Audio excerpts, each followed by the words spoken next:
Hi, everyone. Welcome back to the podcast. Today, we've got a real special one. We are joined by Joshua Wright. Josh used to be my boss, funny enough, at a job I used to work for about a year and a half. And we talked a lot about that transition, he encouraging me to make the leap to full time in the creative field. And we talked a lot about passion and all that sort of thing. And this was a really fun episode. Definitely a milestone moment for me. And this is my conversation with Joshua Wright. Dude. This is awesome, man. Honestly, I think this is cool. Thank you. I can't believe that this is something you're now doing like all the time. Yeah. I thought it was a joke. I'm not gonna lie. When you're like, oh, you do a podcast now. I'm like, really? About what? Why are you doing a podcast? Who wants to hear what you have to say? Yeah, really, right? No, I think it's awesome. I think this is, like I said, like seeing people's spaces and stuff like that they operate in all the time. Yeah. It's interesting because it's like, this is what your head looks like. Yeah, that's This true. is what is inside your head. Yeah. And think about the days 2025, 2020, where you were like editing on the bar. Yes. Versus editing in a space that now has like, let's call it a real business. Yes. So right? I love that you brought that up first, Josh, because I wanted to bring you on here first. Because number one, you've been able to support me through my journey from meeting me when I was fucking 24, maybe 23, turning 24. Okay. So 2019, like pre-pandemic was the first time you did the shoots for the restaurant. I don't even think you were working there yet. Were you? Holy shit, dude. But how would we have met? You got hooked up to do, through Elijah. Yeah. Yeah, that's totally possible. He was working at the bar. Yeah. You were friends with him, and he had a friend who did photo shoots, and we were looking for somebody who would do photo shoots for cheap. Yeah. Yeah. Big word cheap back Right? then. That's just, so you've been a pretty significant person in my life, as far as supporting me through the journey and actually allowing me to fucking leave and respecting that. And I've brought you up on a couple episodes because it takes a certain type of leader to want to see their best employee move on and support them in doing that. Okay. One, because I don't know how many people are going to watch this that we both know. Let's not say best employee or favorite employee, but I think that's kind of the idea of that. Like, why would I want to pigeonhole you as much as it would have been more beneficial to me at the time to stay and be like, hey, listen, it's a lot easier for me when you're here versus when you're not here. Yeah. Why would I do that to you? Like, that doesn't make any sense. That was not your life goal. That was not your career choice. Yeah. That was something you did in order to make money, in order to get to the next part of your life. Yeah. Why would I pigeonhole you to that? Yeah. Even though it would have made my life a lot easier for like another 9 months, really. Let's be real, right? Before everything that happened. But So I think it's it's so funny that we can talk about it because it's like and also we were working together during the pandemic as well. When things were really weird, and me, you, and Jonathan were like, Matt can't get sick. Matt can't get sick. It was funny because I was thinking about that on the way here. I'm just like, I had a Word document saved in my computer that's like, this is what happens if this one individual goes down, because the pandemic was such a crazy time for everybody. I don't care what business you were in, but yeah, like it was like the last line of that document is like, if Matt goes down, we don't open. Like, we had contingencies for everybody else. Like, we could lessen menus, we could do this, we could do this, and it's like the only person who at that time knew your role, knew your job, was you. Yeah. Short of, it was just, it was a crazy time, right? So it's never going to be, it was never going to be that way, because you probably would have just worked through sickness. Yeah. Like, I'm sure we all did at that point. Yeah. But yeah, like, that was terrifying. And then it's like, to think about that now, like where I am, I'm like, I would never go to work sick now. Yeah. I'd be like, hey, you know what? I'm not feeling great. Like, even today, like, I'm like, you know what? I got to get some appointments out of the way. I work Monday to Friday. Yeah. Nobody's open on the weekends. So I'm just like, hey, I got to take Friday off. Take the day off. Yeah. That would not have happened in 2020. I know. Or 2021, maybe 22. Yeah. Maybe 23, but like 24 onwards. Like, I got an appointment. I got You got to take today off. Yeah. So Right. it was funny because so there's another boss that I want to eventually interview. And again, you're always going to be the boss in my life. Sure. Even though we're Right. good friends now. Yeah. But that's just how I look at it hilariously. So there's another boss that I worked with in the Sioux who was a restaurant manager and you guys would get along very well because I think you have the same shared mindset to leadership. Sure. I want to talk to you again today about leadership a lot. Okay. And I think I dedicated my life. I kind of gave. So when I like somebody, I will give them everything. I will give them all of my life.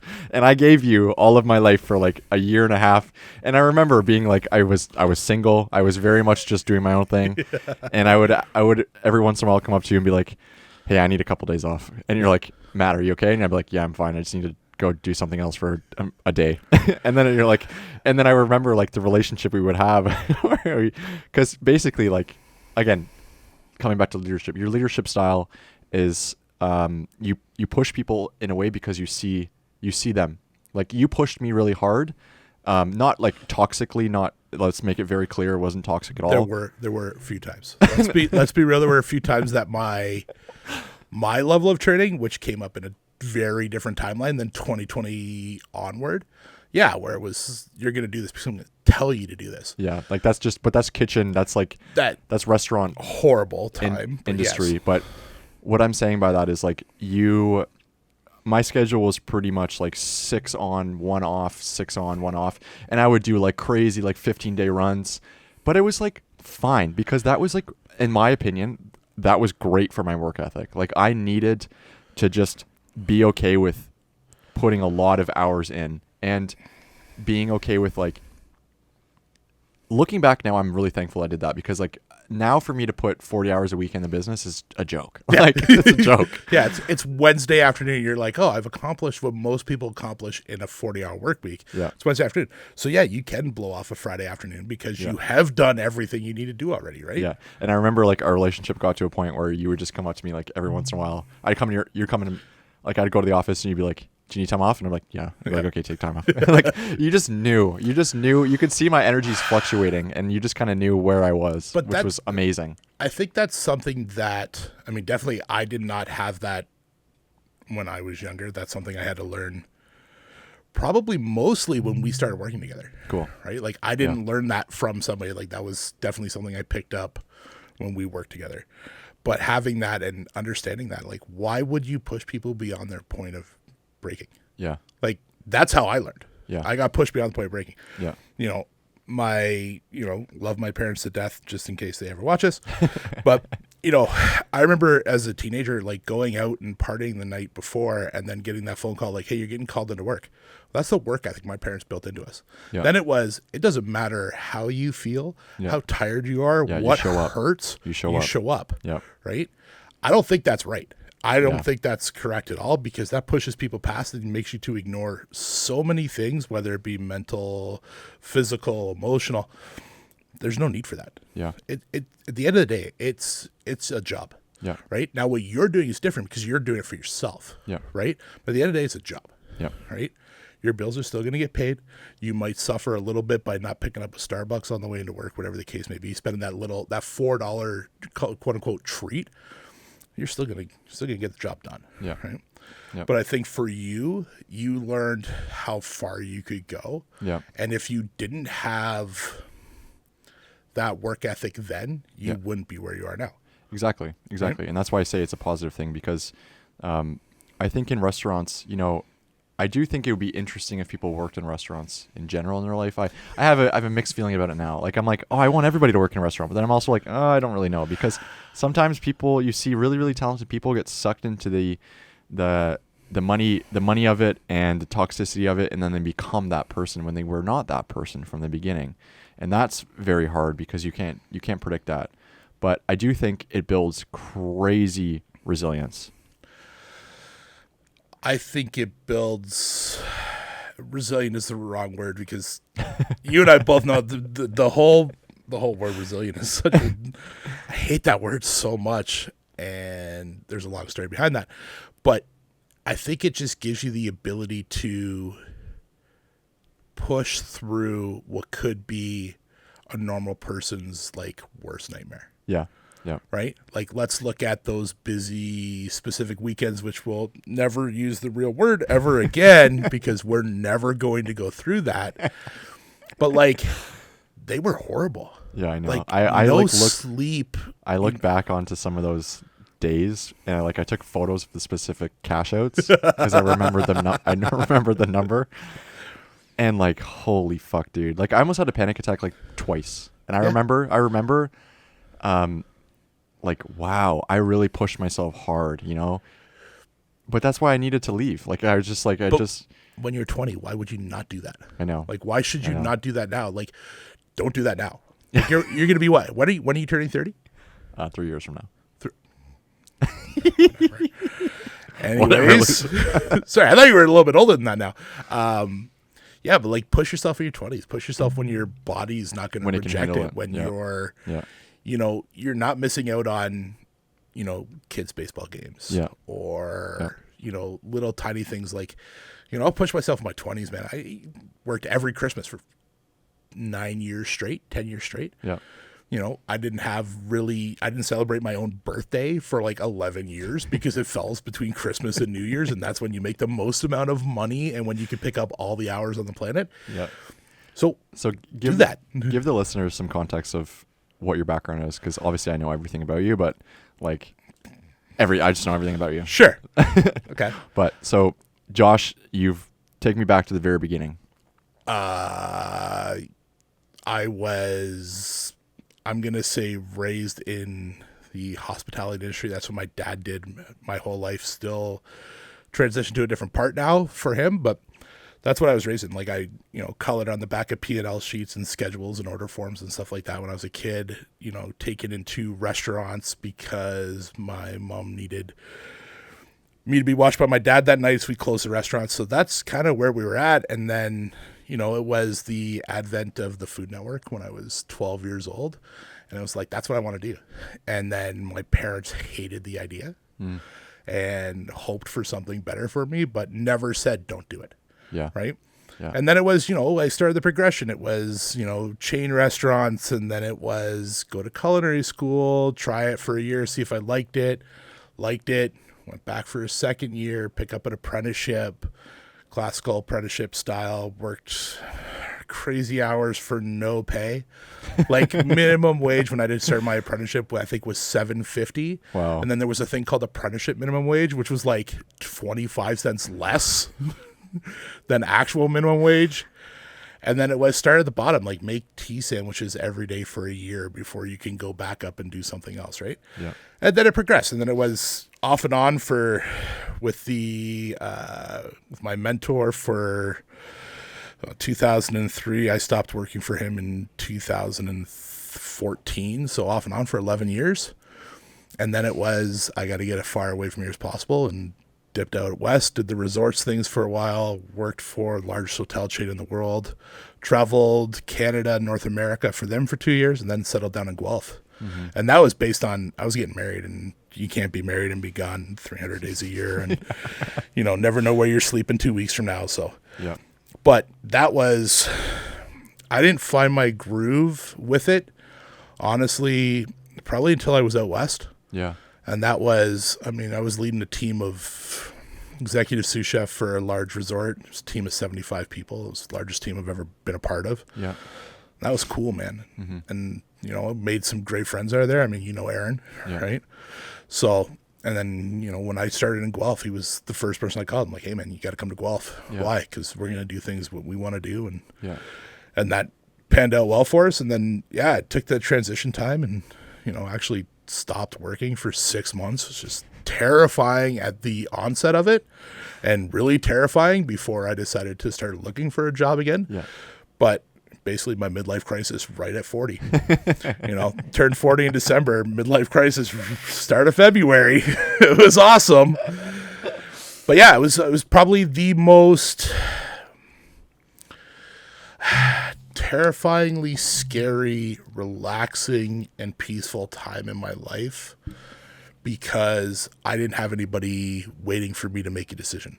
You know, my wife was behind me, my parents were behind me, my friends were behind me, and it was great. Yeah. At the end of the day, again, terrifying, and then it's completely switched, and now I'm more in the food service side, working with for a small university.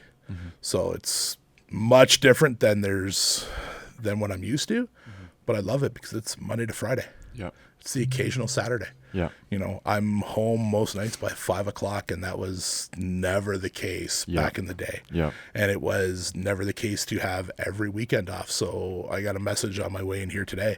It's like, hey, the coach for your niece's soccer team can't make it tomorrow. Can you help me coach? I'm like, yeah, I'll be there. That's awesome. And I don't have to scramble to set up stuff to do. Yeah, to find some replacement. Exactly, Yeah. right? Yeah. And that was always like, I mean, you would see it like if I was taking a week off, that'd be 3 weeks of planning to take Yeah. a week off. I And those know. were the people I trusted. Yeah. Those Yeah. people I trusted to do everything the way we had decided to be done. Yeah. But that was still that much time to do that. It's not worth it. Yeah, you had a really cool core team with you, and when it was the core team, and I feel really lucky to have worked there with you at that time, because I've always really enjoyed food, you know what I mean? And I've always thought, like, we go to so many restaurants that are just fucking garbage, you know what I mean?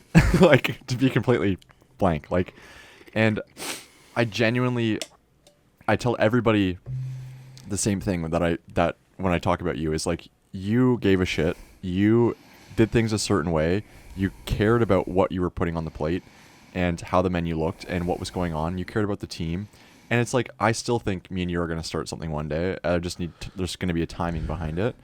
And Right after 6:49 hits. We've talked about this many times. 6:49, if you could come through, that would be great. And that's just my fear. That's my fear. What amount of money I have, Yeah. I work too hard for to watch it go away. And I've Yeah. seen people be very successful in this. Yeah. And I've seen people be very unsuccessful. Yeah. I've seen restaurants that were successful just like, hey, it's Monday, and they don't exist anymore. yeah, I know. And that's terrifying. Like, Yeah. that's like to just have your entire existence kind of wiped out and things you've worked for like that. I have no desire for that. But yeah, like, it would be cool. And I think there's definitely going to be that hopefully in the future. But I got to, bills to pay and mortgages to make. I hear you, man. I hear you. But no, it was cool. It was cool working and seeing what you were able to accomplish with the menu. And I feel like we were pushing the cocktail bar, like the cocktail and the food, such a specific way and making it thoughtful and like really cool. And I just thought like we were limited by specific the style of the organization. And I look at that moment of like, if we can take all of that, whatever you want to call it, judge, like the excitement for it and put it into something that is ours, But we were bound by nothing. But it's one of those things, like, it's like, pick a musician, pick an artist, pick anything, and say, hey, listen, they were in their prime. Yeah. Right? Yeah, that's true. Like, there's going to be a time where I can't do that. Yeah, for sure. There's going to be for a sure. time where, cocktails hopefully aren't going to go away like they did years ago. Craft beer is probably not going to go anywhere. Those small, I'm going to say, craft distilleries aren't going to go anywhere. They're doing things that, are really cool and really exciting. Hopefully they don't go away. But let's face it, we've seen it before. There's a cycle to things, like, whatever you call it, the 15-year cycle, the 20-year cycle. And then it's all where you're at. Like, I will be removed now from it because what I'm doing now does not revolve around really trends or what is going to be popular 6 months from now, a year from now. And that's totally fine. Yeah. Right. But I think there is, one, we're never going to be replaced by AI. Yeah. We're never going to be replaced by a robot. Yeah. Because people aren't going to want that. Yeah. And two, People want to eat food still. there's a Served by people. right. Well, listen, the robot raider's kind of cool. Yeah. However, they are still just a method to deliver something. They're not providing any sort of intimate service or intuitive service. Yeah. But I think that we're not going to be replaced. Yeah. Right. And I think that's awesome. AI is not going to replace a photographer. Well, we hope. we hope so. Right. And there's also arguments that, they are going to. Sure. Yeah. However, Yeah. people are there's still gonna- something that in a because it's an art form versus a static, like cookie cutter scenario. Like, you're going to see stuff like, prime example, the photography for our wedding. Yeah. Like, our favorite photo is not a cookie cutter wedding photo. Yeah. Right. Yeah. You know, you did the photo shoot or the photos for my buddy getting ready for his wedding. Right. Yeah. Like, there's pictures in there that are very generic. You have to do for a wedding. Yeah. Then there's photos in there that are not, and those will be the best ones. Yeah. Because it's the candid moment. It's a spur of the moment situation. And until we get to the point where AI can think for itself, that's not going to happen. Yeah, I agree. And you're not going to be able to, when it comes to food, you're not going to be able to taste the subtle difference of a product A to product B by a machine. Yeah. You know, does the potato have a different sugar content based on the time of year, based on where it was grown, based on how it was grown, based on when it was picked, when it was pulled from the ground and put in a bag and shipped to you, and how long it sat in store? Like, a machine's not going to be able to do that. Yeah, exactly. I hope the machine is going to be able to do that. Yeah. Because then we're all kind of, my profession is completely obsolete. And if they're anything like everybody else, like, I only have like 1 or 2 skill sets, right? Like, yeah, I can lead people and share and stuff like that, but beyond that, like, I only have, like, don't ask me to build you something. Yeah. Because I built a step and I'm glad I have to only use it once in a while, right? Like, if it goes down, it's not going to hurt many people. It's probably just going to hurt me, right? But, yeah, that's so funny. No, it's true. It's because it's just like, it's those refinements too. And I think with AI as well, like, people know it's gonna hit a point where people are like, all right, I'm gonna pay the premium for the real service, where 100%. That's gonna be like a given, where it's like, okay, I'm gonna pay more because I want to be served by a person, and they're like, served by a person, you know? It's like, wow, you're really luxury, you know? Like, I was literally reading an email right before I walked in, and it was discussing the possibility of using cloned meats, and I'm like, yeah, talk to me about that. No, because 1, I don't know enough, and 2, I like, there has to be, like, there would have to be a disclaimer, like, yeah, this is lab grown. This never really was it. This was not birthed in the normal way. This was we made this in a lab. Yeah, well, let's look at marijuana as an example. Look at the shit that grows that our parents smoked versus what's grown in the lab now. Okay, fair. However, it's fucking insane. However, not necessarily a good or bad way. I think food is fucked up to be grown in a lab, in my humble opinion. But yeah, but think about something like a Yukon Gold potato was made in a lab. Yeah, and that's like the potato we all use and love now. Like, it's, I mean, ultimately that came from a lab. We didn't cross pollinate that in the field somewhere. It was done in a lab. Take and then one mommy potato to a daddy potato. Exactly, right? Mom and dad potato loved each other a lot, and this is what happened. However, that worked out. Now, if you're growing a 4-breasted chicken, because the vast majority of the world wants chicken breast versus the other parts of the chicken, then you're playing God. Yeah, I know. That is terrifying. Yeah, right? that's not cool. However, it would drive the price of chicken down, which makes things a lot more affordable. However, that's a very different conversation. But I don't really want lab grown food and something I eat. But then again, I'm not against putting creatine in a protein shake or putting sweetener in my coffee, which I wouldn't do anyways because I drink sugar in my coffee. But again, it's not real sugar anymore. It's something that comes from a bag that's been processed so far down that it's not even real, right? Yeah, it's crazy. It's crazy. But I mean, that's just, my age and jadedness towards the things that we try to not consume, right? Yeah. No, it's cool, man. Like, I think, you've always had a really thoughtful approach to how you're looking at food and beverage as a whole. And it's been really cool to learn alongside you and learn along a couple bartenders who are like just doing that their whole life. You know, I've been able to work with 2. And the shit that I've learned from them is ridiculous. Well, and it's one of those things too. Like, I mean, I don't know were you around for Will? No, I don't recognize that name. So he was U of G student, right? And he came over and he was like, I'm going to be the fry guy. I'm going to drop french fries, right? It's like, well, what am I going to learn here? You're going to school to be, I think, some sort of chemist or something. And it's like, hey, man, listen, you're going to learn how to cook something right here. It's not just going to be French fries. Yeah, cool. Why? Because for you. eventually, one, you can feed yourself. Yeah. Right? That's important. Feeding yourself is very important beyond craft dinner and skip the dish. Two, you're going to be able to impress a girl. Yeah. Right? Yeah. And being able to prepare food is for someone is probably the most intimate act you can do with your clothes on. Yeah. Right?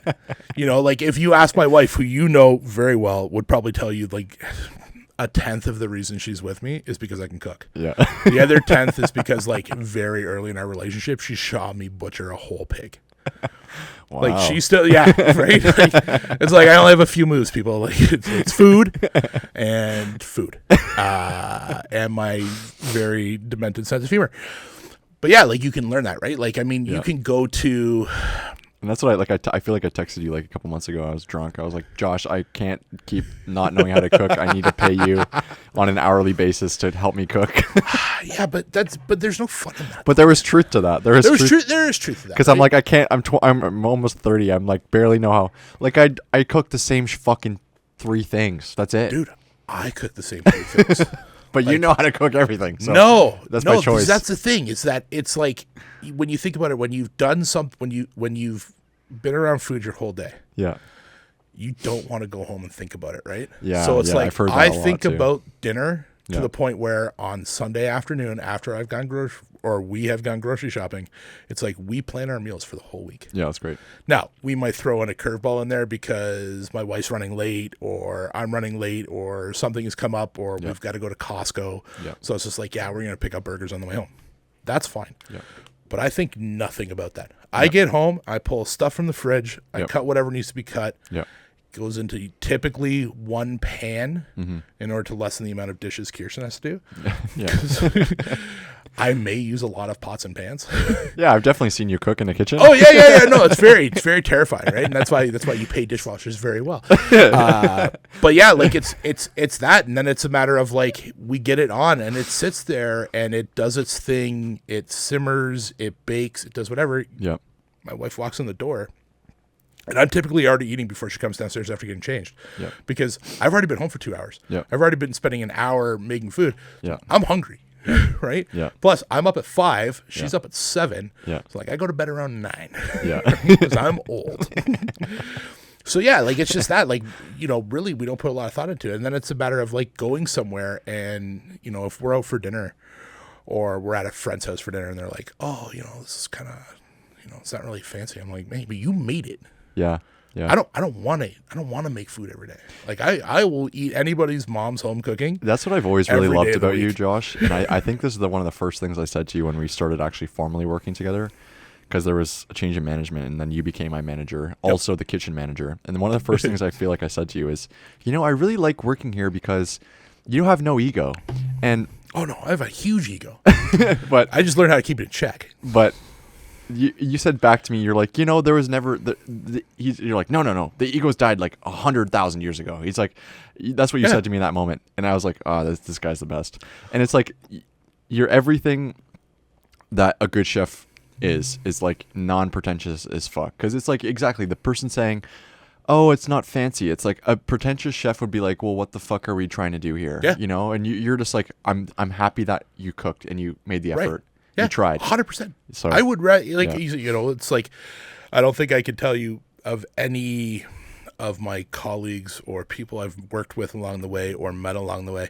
Nobody is telling me that their favorite meal or the meal that they're going to request for their last supper before execution is like a tasting menu somewhere or a steak from this one restaurant. No, it's going to be your grandma's spaghetti. Yeah, exactly. Or in my case, my grandma's meatloaf, right? Yeah. That's none of that. Now, if I could do a tenth of that, like when we were working together, if I could make it. Remember what I said to you when you did the fall menu? I said it feels like a warm hug. Yeah, that's perfect, right? Or that is, or for the longest time, especially when Aaron was still working with us, and it was like, what can we do that's like the inside joke? It's like the pizza place salad.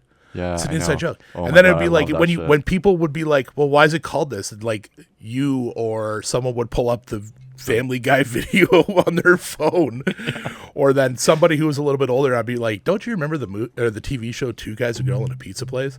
And they're like, no. And I'm like, oh, it's Ryan Reynolds' first place, and that's why we named it this. And they're like, well, you have a reason for everything. I'm like, yeah, I have a reason for everything. I know. I loved it, man. I love that we had those like moments all the time, and just like that's what made it fun too. Because like also like I remember Aaron early on as well. I would love to have him on the episode. I can't get a hold of this person. But he said to me, and again, me learning hospitality, me learning the pace of everything, and just the busyness that I can allow myself. He's like, Matt, we're just serving food. And That's right. Like he would always drill that into me because I would get so flustered and freak out, whatever. And like, that has like stayed with my brain forever. Right. Dude. Like there's nothing to it. Yeah. Right. And I remember, I know it was when we were working together. I can't remember if I know I messaged Aaron, and I can't remember if I messaged you. I had like an epiphany. Yeah. Probably sitting in an Epsom salt bath because, my knees are horrible, my back's bad. But like had an epiphany, and I'm like literally sitting in my bathtub staring at my toilet going, everything I do, my entire life gets flushed away 12 to 24 hours later. And I messaged someone. I want to say it was Aaron. I messaged Aaron. And then, of course, because it's Aaron, he doesn't respond for like 12 hours. And then he responds. And I had messaged like 4 other people. And they're like, I've never heard it put in such an existential crisis of a one line. Like, yeah, it eventually goes away. Like, we're not doing anything. Like, it's like think of all the important things in your life that revolve around food. Like, I can't tell you what I ate the day of my wedding. Yeah. Right? Yeah. Couldn't tell you. Yeah. I can tell you what I had the night I proposed to my wife because we went to the mall food court. Like there's a very long story to it, and she'd stab me many, many times if I told you the whole story. But like, because she was delayed in getting to where we were, it was like we were going to go I had this whole thing, we were going to go for a nice dinner, but it was too late. It's just like, we had Manchu Walk. Yeah, nice. At the food court. Yeah. The day I proposed to my wife. Nice. But then if you look at it, when you see it, it's like, that's our whole relationship is summed up in that. Yeah. Because we don't do fancy dinners. Yeah. Right? Because why? Yeah. What's the point of it? You guys like each other, Yeah. Right. We have each other. And why would I go and spend $400 when 12 to 24 hours later, I'm going to flush it down the toilet. Right? Like, that isn't, when you think about like spending money on expensive dinners, it just gets flushed away. I know, that's a hilarious way to look at it. I love that. I mean, things that like stuff that you're doing, like people are going to use that over and over again. People are going to see that over and over again. Like, I look at the pictures from my wedding and because a photographer friend of mine did the photos, we didn't spend as much as some people do spend. But I look at like 10 photos from that wedding. Yeah. I look at like my favorite 12. Yeah. I don't look at the 1,300 and some odd photos we got. Yeah. Right? I have my core memories from it. I have the ones I like the most. Yeah. That's it. Yeah. Right? I have meals that I've liked. I have restaurants I like. I have bars that I like. I don't go to them all the time. Yeah, exactly. Right? And the thing that I've kind of learned in the last couple of years is like, it's not really about like, I used to think, oh my God, everybody who comes in this restaurant needed to make the most intentional meal they've ever had, the most thoughtful meal. They're not there for you. No. They're not coming to see you. They're coming to see each other. And then the food is an additive. And that's how I feel. Like last night we had a shitty service at a restaurant last night. And I'm like, whatever, dude. Like, we were there for each other, hanging out, having a good fucking 100%. Time, having a couple drinks. Yep. We didn't get, like, shit we ordered didn't ever come. And I'm like, whatever, fuck it. Like, it's not about the food. It's about this. Right. I've had better meals sitting on my sofa than I have paid ridiculous amounts of money for. Yeah. I've had conversations over, something like coffee on the tailgate of my Jeep. Yeah. Then I've had better times at expensive restaurants. Yeah, exactly. But having said that, food does bring a lot of people together. Yeah. Right? Like, that's why we have every family, every culture has traditions around food, especially around holidays and stuff like that, because that's important. Mm-hmm. But it's all just fuel to keep the body going. It's nothing, it's not supposed to be fancy. Yeah. Right? And I think that's something that I took that approach when I started in Guelph, is like, we're not fancy. Yeah. The cocktails have great ingredients. Mm-hmm. The food has quality ingredients, but we're also going to keep the food approachable. Yep. And we're not going to charge people Crazy. an arm and a leg Yeah. for something that doesn't need to be charged an arm for a leg for. Like, I would love to nothing more than sell burgers for $80 a burger. Yeah.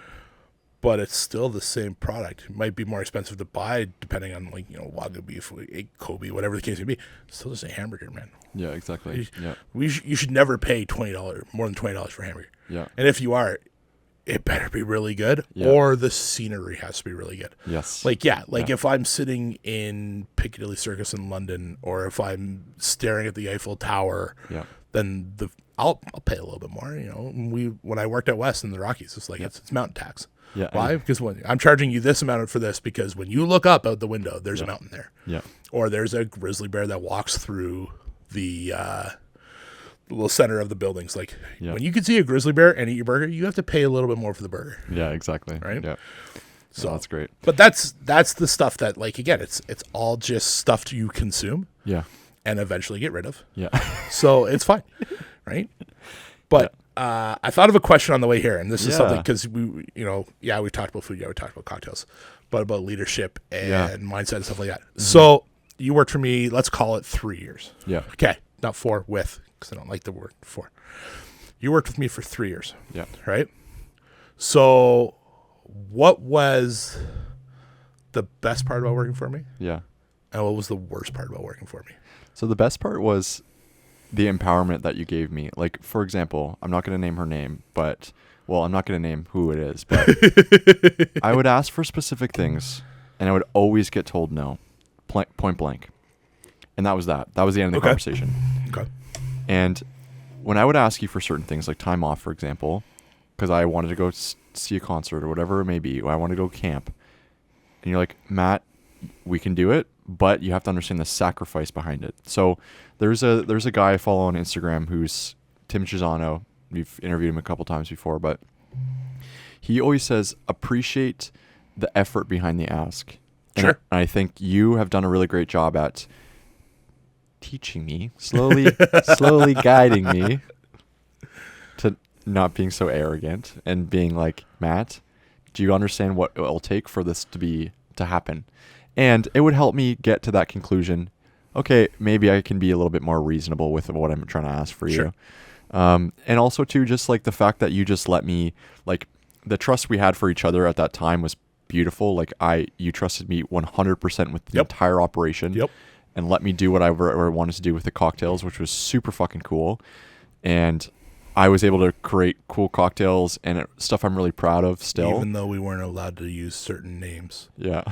Yeah. Still is a point of contention for me, because I still think it's the greatest cocktail name ever. Yeah. And we were vetoed. What was the cocktail name? That was when we were trying to use aviation gin and we were going to call it a car crash. Oh, yes. Fuck, that'd be so funny. Yeah, yeah. Or no, sorry, plane crash. Plane crash, We're going to call it plane crash. Yeah, that's a little too soon. And then it was like, you can't name it that when you are dealing with people who are traveling. And I'm like, yeah, it's true. You're not wrong, but I still think that was one of the best names we came up with, because, again, we were trying to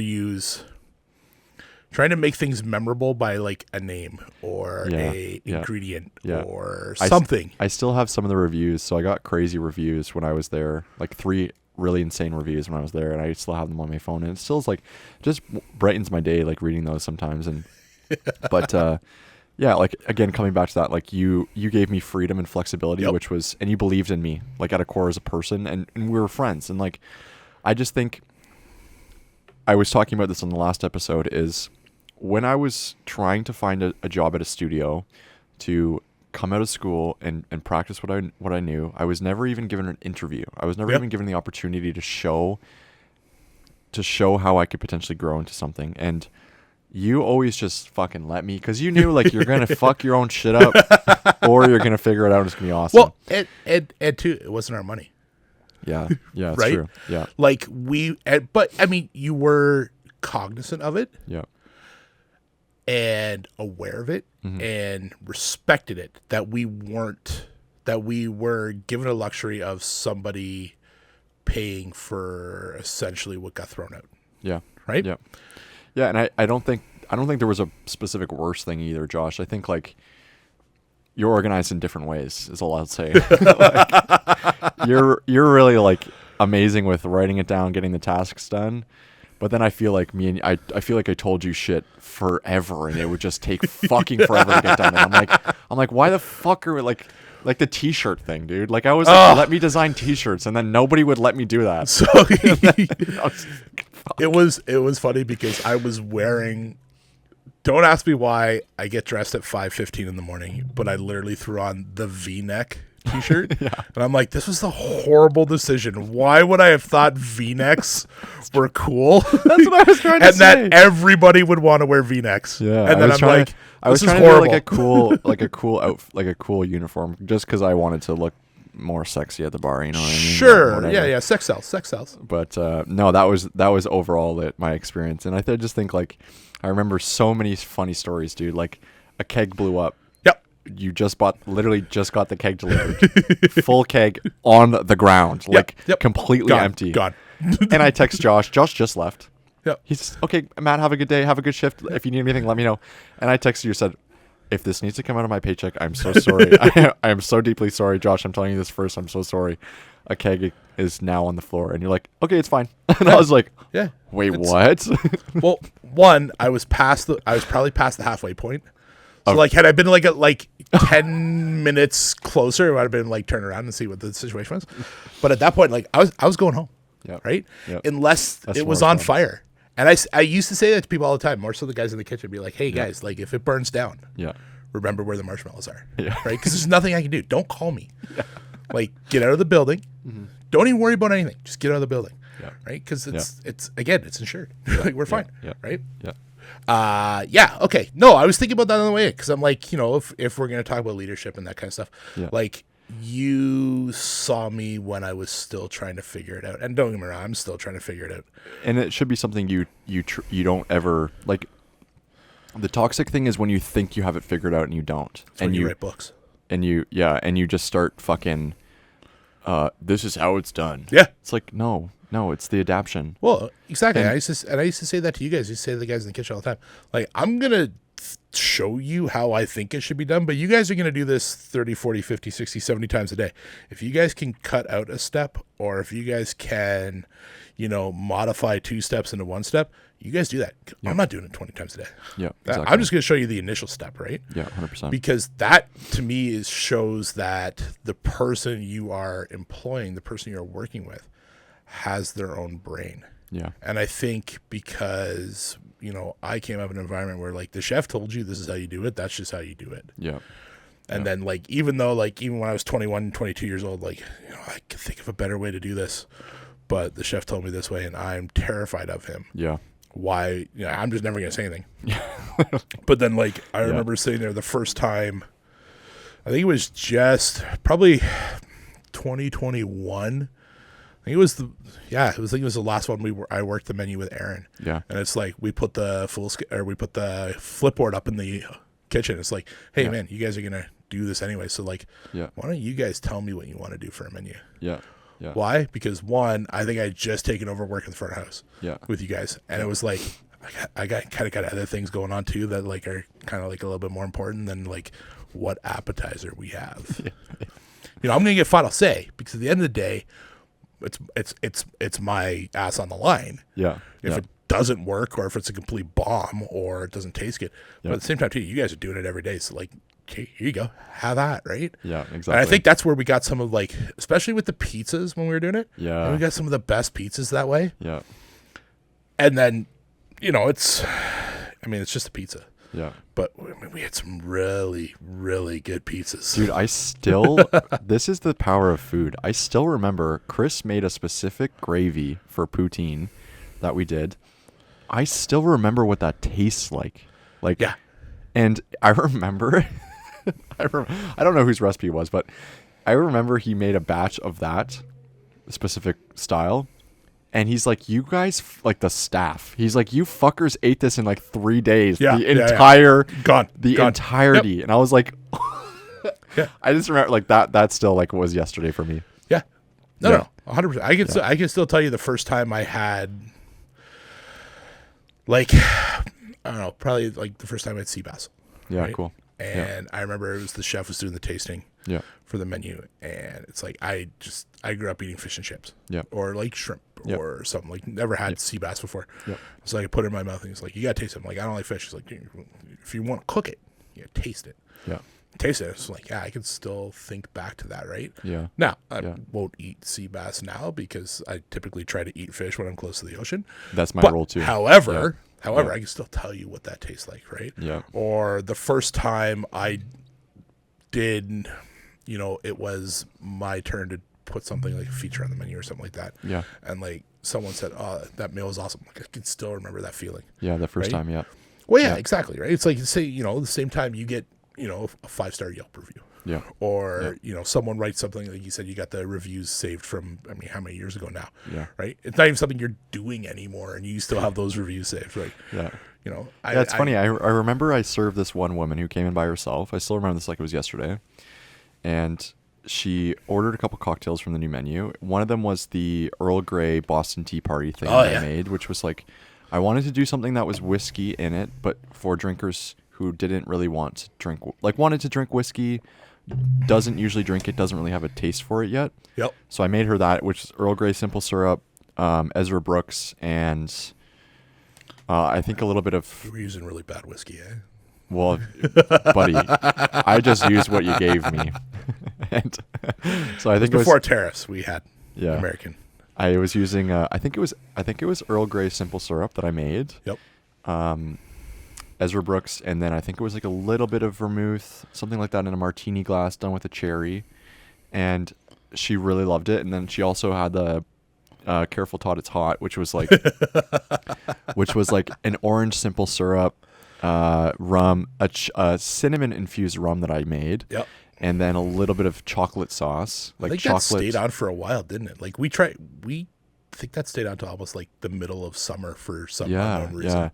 And she wrote about that, and I was like, wow. And it was funny because like when I was serving her, I didn't think she was having the most incredible experience. I was just like, oh, she's just a regular. I was just kind of like letting her be. She was alone, right? And then she wrote this amazing review, and I was like, whoa, that was so cool. And like she's like the bartender with tattoos. And like, what's his name? And I was like, oh my God, I'm gonna give you my name.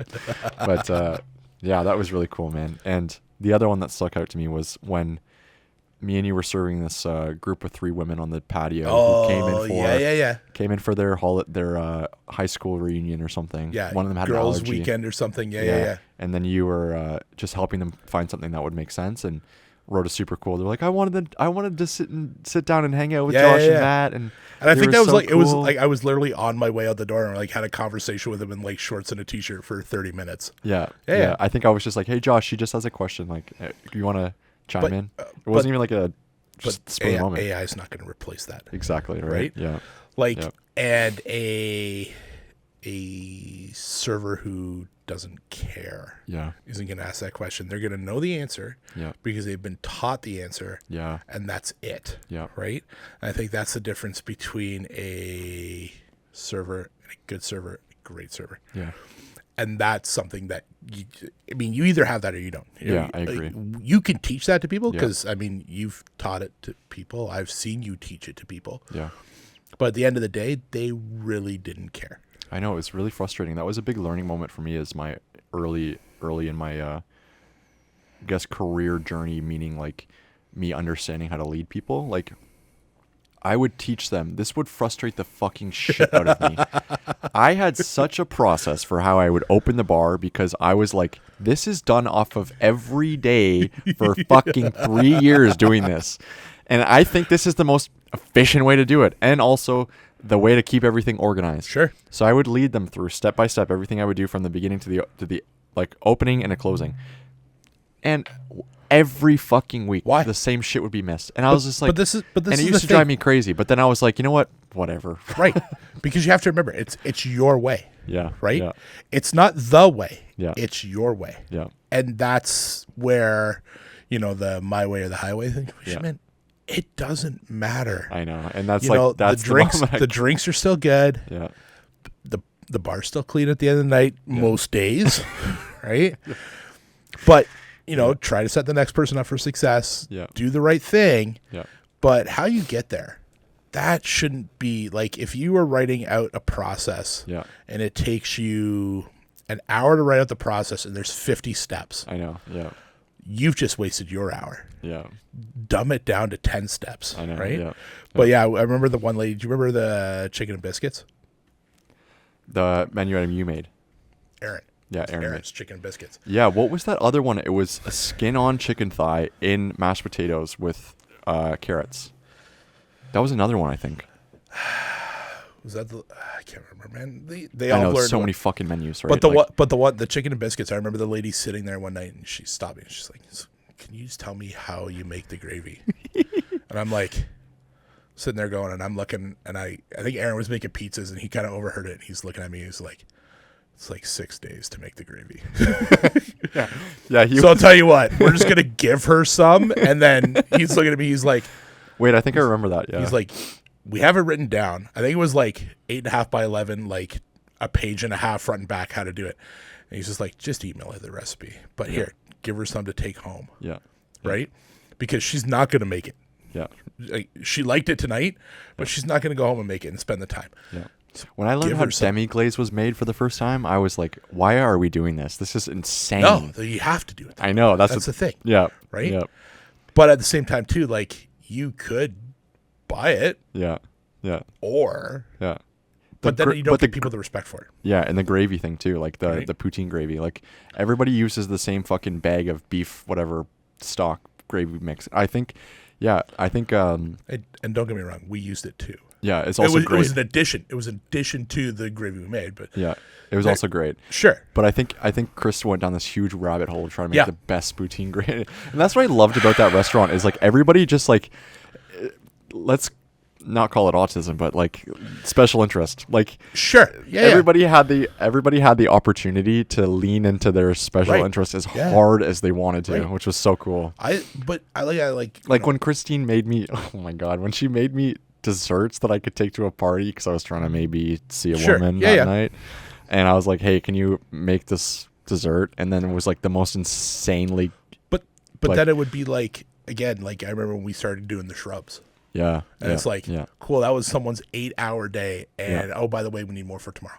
Like what? No, hold on. It's an 8-hour process. Like, so why are we doing this? Like it's Yeah. wasting time, energy, and money. Yeah. But I think that's something too. Like again, one, AI is not going to replace that. Yeah. Right? Yeah. And you have respect for whatever you're doing when you know Yeah. the process to get it done. Yeah. Right? Like, yes, you can take a picture tomorrow. Mm-hmm. You can slap it into ChatGPT, make this the greatest picture ever happens. It takes a minute and a half, depending if you pay for it or not, like pay for ChatGPT. Yeah. Yeah. Yeah. But you're not going to respect the process. Yeah. Exactly. Right? Yeah. And I think that's where the process, what is it? The journey is more important than the end result, or Yeah. Yeah. Yeah. That's the quote. the yeah. the message is the medium is the message, or something from Yeah, the Canadian history moment, Get meta, bro. right? Hey, listen, I didn't prepare, but I think that's where like you have to know the process, Yeah. and once you've gotten as close to mastery of the process, Yeah. then be like, okay, I don't want this to take 10 hours anymore. I want this to take 6 hours. Yes. So where Yeah. can I cut a corner? Yeah. Or not cut a corner. Where can I speed the process up? Where can I make the process more efficient? Yeah. Where can I do something, take away a step, modify a step, where it's walk away for 10 minutes, right? Yeah. And I think that's where, I laugh now because I use timers for everything. Mm-hmm. Like I use timers for like if I know that Kirsten's on it, like she's left work, dinner's already on the stove. Yeah. I put a timer on to check dinner. Why? Because that's maybe 15 minutes that I can zone out on my phone or close my eyes or something, right? Before she gets home. Yeah.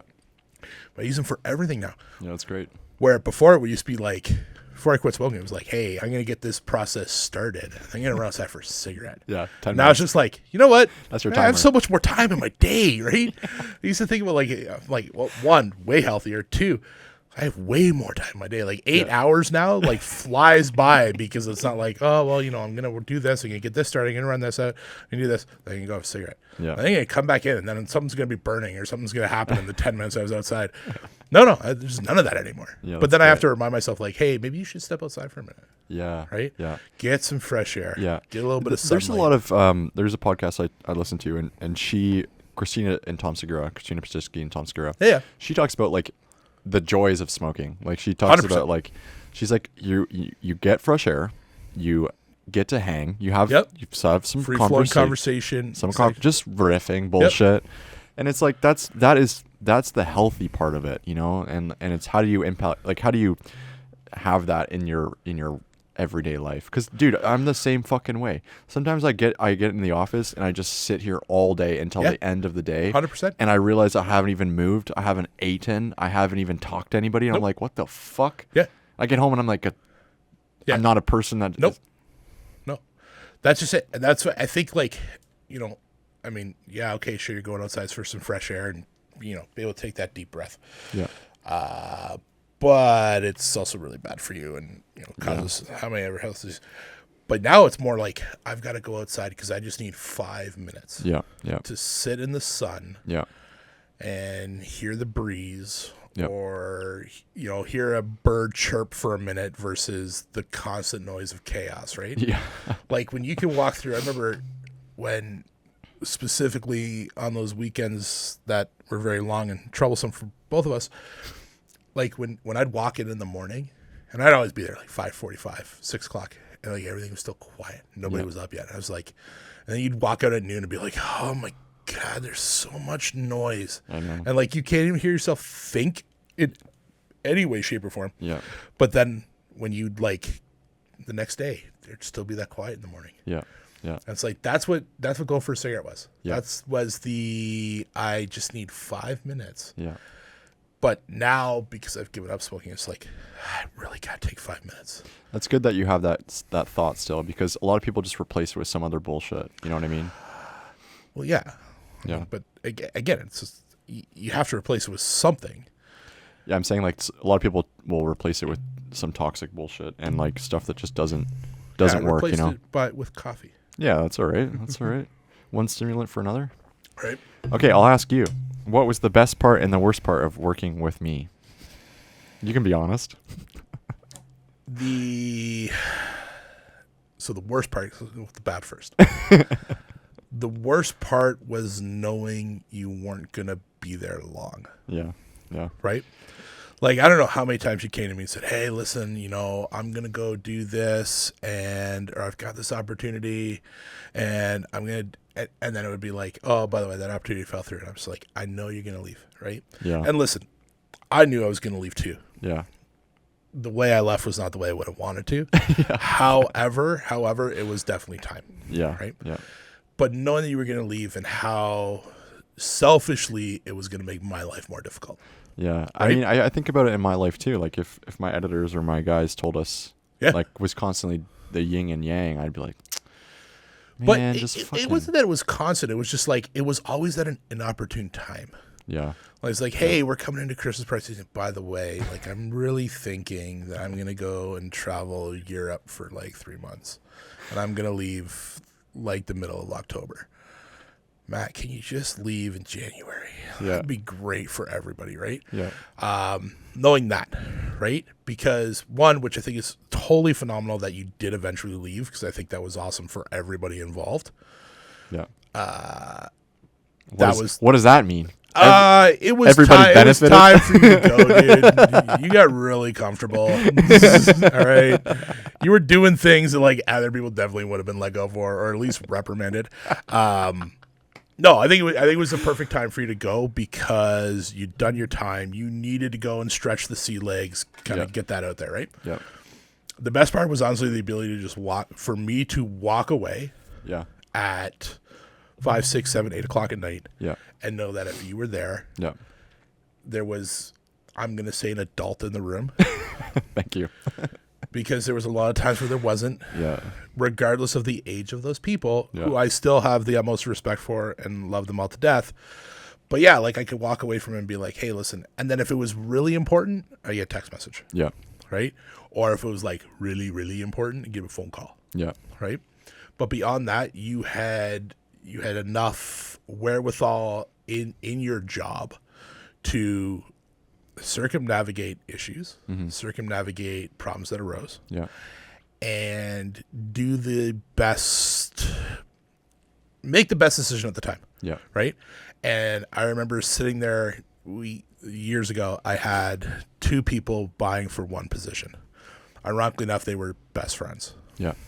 And the chef that I worked for at the time, I was his exec, so he's like, I don't know how I make this decision. I was like, okay, we're going to make him compete. Perfect. Let's make them compete. Yeah. Horrible. They're roommates. They're best friends. But you got to compete, right? Yeah. And the only difference was one made a decision Yeah. and told me about it the following day. Yeah. And one was presented with a similar situation and called me to see what he should do. That's the only difference. Yeah. And they've both gone on to have great careers. Yeah. And they've both gone on to do amazing things. But that little bit of confidence was the difference between two people. Mm-hmm. As horrible as it may sound to make people compete for a job. No, I understand the thinking behind it for sure. That little bit of confidence or that little bit of, hey, I can make a mistake. Yeah. And it's not going to be the end of the world. We don't deal in life and death. Yeah. Right? But you made a decision. You stood by it. Yep. You came to me the following day. This is the decision I made. This is a scenario. And you can either learn from it if it was not the right decision, or you could be like, yeah, man, like you actually made a decision. Yeah. And I think that's where nowadays people lack the confidence to make a decision. Yeah. And I remember you saying to me as well, like, I think maybe at the beginning of working together, I was just like maybe texting you about everything or whatever. And you're just like, Matt, just make the decision. Yeah. You don't need call, to, man. you don't need to fucking, No. You don't need to tell me. Right. I was like, you're okay. We're not burning $1,000 bill to light a candle. Yeah. Right. So make a decision and Yeah. then we can learn from it. And, man, I've made so many mistakes. Yeah. When I was younger, I make mistakes today. Yeah. Like in my new job right now, like I've been there since early September. Yeah. And like I have made mistakes, right? But you learn from them. Yeah. Yeah. And then I've made mistakes in the opposite direction. Like I've overcompensated and swung too far to the left. Just whoa, hold on, I gotta calm down, right? Yeah. Yeah. But again, it's not hurting anything. Yeah. We're not we're not saving lives. We're not doctors. Yeah. And I remember there was a restaurant we used to go to in Canmore, Alberta. It's like something about trusting farmers or something, because ultimately at the end of the day they create your food or something. Some line. I had a picture of it for years. It's like, I'm not a doctor, man. Yeah. You know, like I remember saying, I think it was my first day. You hadn't even started. This is when we first reopened the bar. Yeah. And it was like, guys, please don't call me chef. Yeah. Why? That's just my job. Yeah. Right? Yeah. You'll know when it's time. Like Yeah. when you hear the voice, you'll know when it's time. Yeah. But hey, my name is Josh. I have 2 cats. I have a wife. Yeah. I am not my job. Yeah. And don't get me wrong, in my 20s, I thought it was my job. Yeah. Right? Like when people ask you meet someone for the first time, and they say, what do you do for a living? Yeah. Yeah. I usually say I run a business, and then they're Sure. like, what? Yeah, I'm an entrepreneur. Yeah. Right? Like, And then, what's your business? Cool. I fucking hate talking about it, to be honest. It's just like that's the thing. I'm so much more than just what I'm doing in this specific moment right now. Right. But I also really fucking love what I'm doing. Like, Sure. it's also just like, let's talk about something else. Like, But that's why it doesn't make it feel like work all the time. Like, yeah, Yeah. I mean, sure, there's days where you probably are like, I really don't want to go to the office today. Yeah. Or I don't want to do this task, even though I've put it off, or whatever the case may be. Yeah. And don't get me wrong, man, there's days like I wake up in the morning, I'm like, if I could just go back to bed right now, Yeah. my day would be better. Yeah. But then I get up, I do the same thing every morning. Yeah. I follow the same routine. I take the same route to work. Yeah. And I go through it. But that's it. It becomes not monotonous, but becomes routine, right? Yeah. But I think if you could do something that you genuinely enjoy and where you can have a creative outlook, Yeah. like that was the one thing I missed the most when I was off. Yeah. So I had no creativity. Yeah. And that's when it got to be like, oh man, like I baked a lot of cookies and I did a lot. Like my niece, I remember the first time I showed up to a soccer game and she's like, you didn't bring me cookies. It just became a routine. That's Just so because she would always get cookies on Saturday funny. afternoons, right? And I'm Yeah. just like, oh yeah, you didn't bake cookies. And then like I think I went home and baked cookies and like dropped them off on their front porch because I felt like an ass for not baking cookies for a 7-year-old. Like she gave me this, like it wasn't even like she was guilt tripping me. It was just more like what else are you doing with your time? Yeah. Come on, old man. You didn't You bake got cookies time. today? Like, come on, like, you don't do anything. But then it was one of the things, like during that time, I remember getting a text message from my buddy's wife, and she's like, "Hey, I'm taking the 3-year-old to the river to throw rocks in the water." And I'm like, Kirsten was working from home that day, and I'm like, "You want to go throw rocks in the river?" And she's like, "Okay." Like, is that what we're actually doing? And I'm like, "Yeah." And it was like very simplistic joy. Yeah. Right? Like it was like, and we literally drove down to the river and we picked up rocks and we threw them in the river That's awesome. I for love like that. 2 hours. I It was love great. that. It was awesome. It was amazing. Yeah. Best way to spend an afternoon. Yeah. But I wouldn't have had that luxury if I was at work because I can't like dip out of work and be like, "Hey, by the way, I got to go. I got to throw rocks in the river." I got priorities, guys. Right? Come on. Like, where, I mean, you can maybe do that in your, like, because you run your own business. Yeah. Like, hey, we're all going to take the afternoon off. We're all going to throw rocks in the river. Cool. Right? It's called a team building event. We're going to try to write it off on our taxes. But you have that luxury, right? And I think that's something that, I definitely didn't have. I definitely wasn't raised to have that.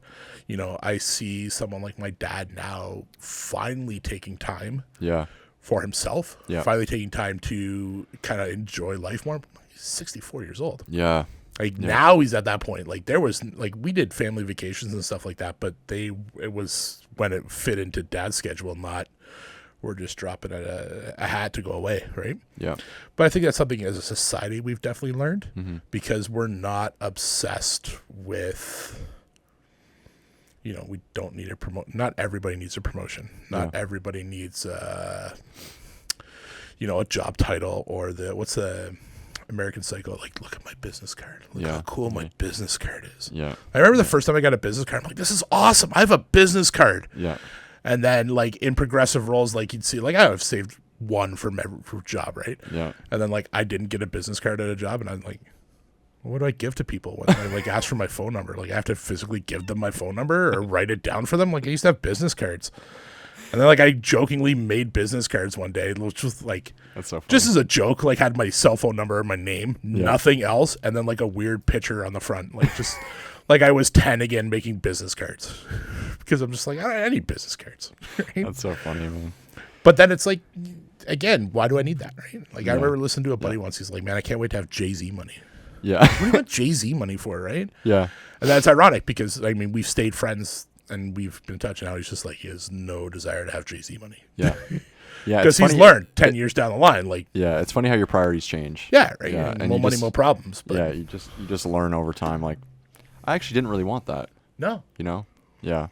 Yeah. Super interesting.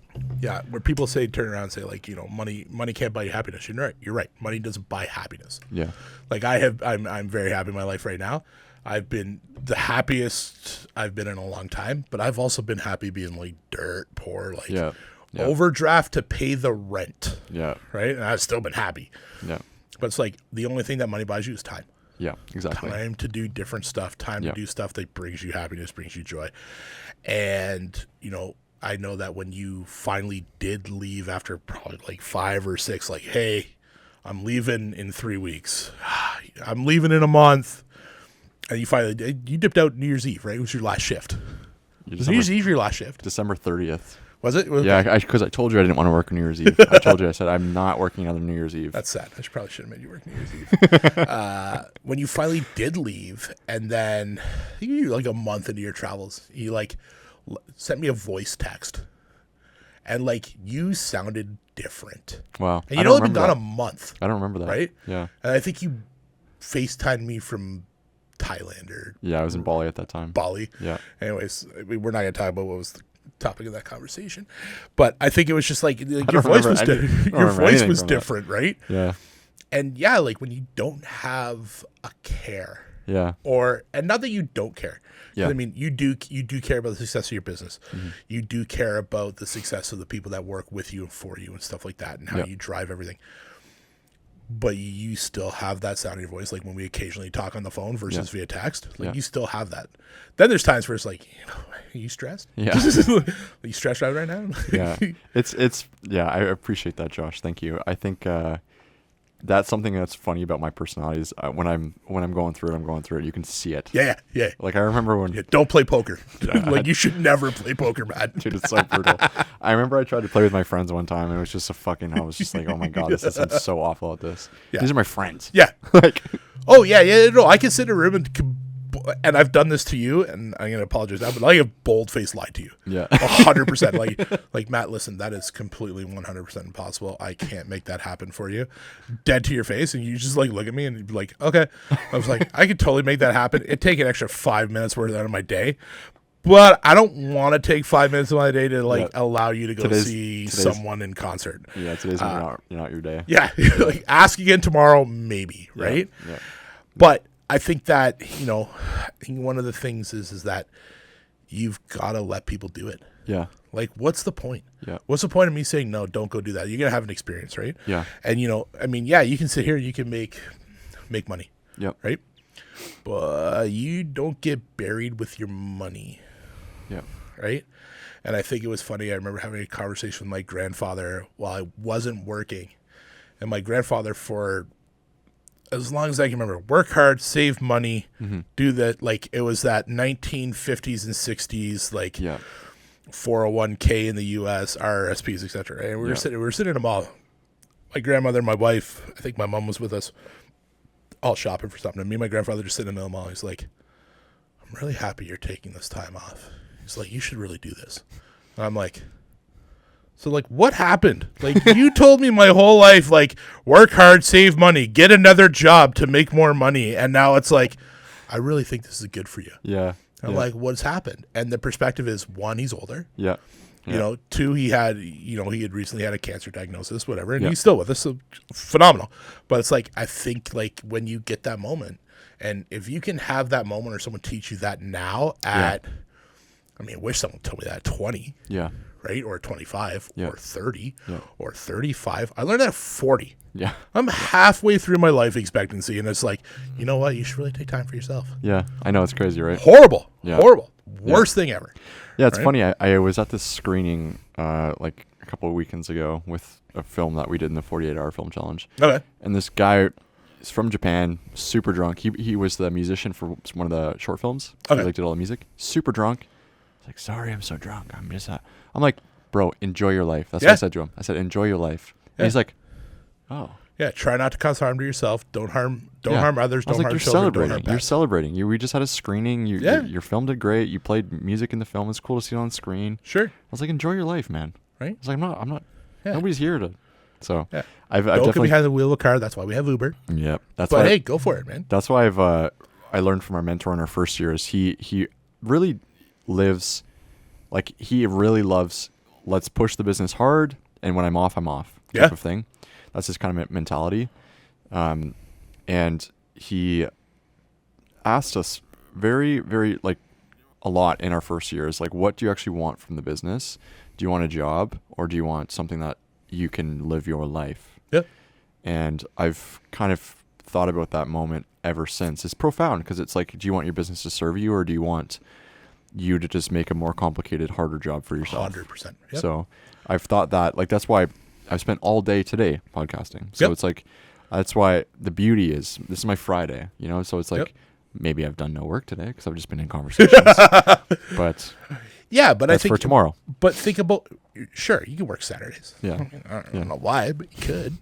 I was listening. It was, I can't remember who the guest was, but it was a Hero in podcast. He was talking about, he's got boxes. Yeah. So he's got kids. So he wakes up in the morning. Yeah. And he has breakfast for the kids. His kids go to school. Yeah. That's his family box in the morning. Yeah. Then he goes to the gym, does whatever for 2 hours. Yep. That's his gym box, personal development box, mindset box. Yep. Then he goes to work for 8 hours. That's his work box. Yep. Unless it's a drastic emergency, and I'm talking hospitalization or involve first responders. Yeah. That's my work box. Yep. And then when he gets home, he does dinner with the kids, whatever the case would be. And then it's him and his wife take a 30-minute walk. Yeah. And during that 30 minutes, they discuss everything that happened throughout the day for the two that's of them. nice. Right? That's awesome. I think that's great. Have that box, right? Yeah. But then, as much as I think that's a great idea, like I call my wife in the middle of the day. Yeah. Like, we talk for 5 minutes on the way to work in the morning, like when she's on her way to work in the morning. Yeah. And it's usually after I've set up my day, Yeah. work-wise, call her. And then it's like, but then I'll like call her. And she'll be like, oh, I can't talk right now. I'm like, okay, cool. That's fine. Yeah, like you're in the middle of your workday. I'm not going to bug it. Yeah. But then I'll message her on the way home. I'm like, hey, can you talk? And she'll be like, what's up? I'm like, nothing, just want to talk. Just want to say hi. Why? I don't know. And then she'll call me when she leaves work, and we'll talk for 30 minutes, 45 minutes. We'll talk the whole way home. I've literally been standing outside and she pulls in the driveway, and we've like just like hung up the phone. Nice. And then it'll be like an hour later. She's like, why aren't we saying anything? We just talked for an hour. Yeah. You know how many married couples don't talk for an hour a day? That's true. And we've had many conversations throughout the day. Yeah. So can we just like binge watch this TV show we've already watched 4 times? Yeah. And, play with the cats. Yeah. And then I'm going to go to bed. Right? Yeah. And then it's like, I'll go up to bed and she'll come up like maybe 15, 20 minutes later. Yeah. And she's like, I thought you were going to bed. And I'll sit there like just in the doom scroll of a lifetime. Yeah. I'm like, yeah. So I magically just looked at my phone. Yeah. Like I wish I could put my phone on the other side of the room. Dude, trust me. But Yeah.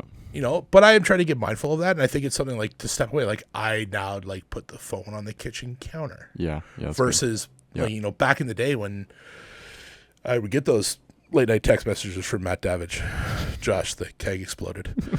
My phone was beside me all the time. Yeah, you were Right? you're a great you were on the list of people who would ring through if you called. Yeah, I appreciate that. And that's specifically reserved for family. Like, you were on that list for a while. You're not on the list anymore. Don't try that. But you know what I mean? Like that was the thing. Like my phone would ring. Yeah. My job now doesn't really have emergencies. Yeah, it's that's awesome. Great. That's great, man. Right? But then again, I kind of miss it. Yeah. Like I kind of miss that. Like I'm needed. Yeah. Right. I think that's my overwhelming desire to be needed to do stuff. We'll get there one day, Josh. This has been great, man. Reminiscing about everything that's been going on. No, dude. I think Any this is final awesome. thoughts? No. I think what you're doing, how you're doing this now, I think is awesome. Thank you. I hope that it gets way too big for you. Yeah. Thank where you. you need to have like someone be like, Matt, you really need to I slow need down a minute. Manager, yeah. Right? But no, I think this is awesome. And again, this is just a conversation we would have had on the phone anyways. Yeah, literally. Yeah. But yeah, man, you want to do this again? I'm for it. I think this is awesome. Cool. And that's because I only got into podcasts like 2 years ago. Yeah. Yeah, like I always wrote it off. I'm like, I'm never going to listen to podcasts. I remember we having that conversation. I'm never going to listen to Rogan. I listen to Rogan all the time. Yeah. Right? Yeah. Because I just didn't. I had the news. I had radio. Yeah, you got to find people you radio. like. You should check out Are You Garbage? I think you'd really like them. They're just two comedians from New York, and they just dude, how they riff together is ridiculous. Like, it's the concept of the show is they'll bring a comedian on and they'll ask them a card game question and determine whether they're garbage human being or not. And it's like all jokes, right? But holy fuck, there's solo episodes where it's just them. Have they ever had like a really garbage human on? Oh, all the time, dude. Like someone who's just a bad person. All the time, like all the time. If I went on that show, I'd be bottom tier. So, yeah. Shout out to the Are You Garbage Boys. I'm actually seeing them live and nice. Like in the new year. I just forget the date, but check out their podcast. They're fucking hilarious. I'm deep into some weird history podcasts right now. It. Like yeah. I can't even remember the name of History it. Right Hyenas. What's that? History Hyenas. That's another. No, it's on the history of the Cold War. Cool. And there's like 37 episodes. Love it. And they're all about 2 hours long. Yeah. But I only have a 45-minute commute now. So it's like a podcast is there and back, which is nice. Yeah. Yeah. And then, I'll throw in like a 5.5 hour Jocko because it's like, wow, this my whole week was just listening to one conversation. I was like, I gotta keep it to like about an hour and a half is really good for a podcast now. It's 1 day worth of commute, right? Yeah. But yeah, I used to bang on people who listen to podcasts, and it's like I canceled satellite radio. I don't listen to the news. It's so much easier because if I don't like it, I turn it off. Yeah.